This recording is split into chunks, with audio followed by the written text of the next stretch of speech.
হরে কৃষ্ণ। এবার আমরা সকলে বৃন্দাবনে এসেছি, সবাই মিলে একবার প্রেম সে বলুন রাধা রানী কি, রাধা রানী কি, রাধা রানী কি। জয় রাধেশ্যাম, জয় রাধেশ্যাম। এবার আমরা প্রথমেই জানবো রাস কাকে বলে। বৈষ্ণবী মহাজনগণ বললেন রস থেকে রাসের জন্ম। রস কাকে বলে? রসময়ী সমানে তিনি পরম ব্রহ্ম স্বরূপ শ্রীকৃষ্ণ। রস রন্তেশ্বর মাঝে যখন একটি আকার বসিয়ে দেওয়া হয় তখন হয় রাস। তো রস মানে তো জানলাম ভগবান শ্রীকৃষ্ণ।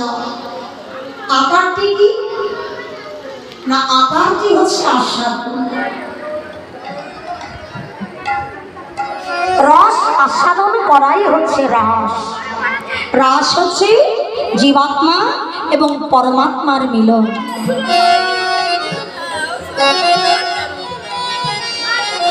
জীবাত্মা এবং পরমাত্মার মিলন।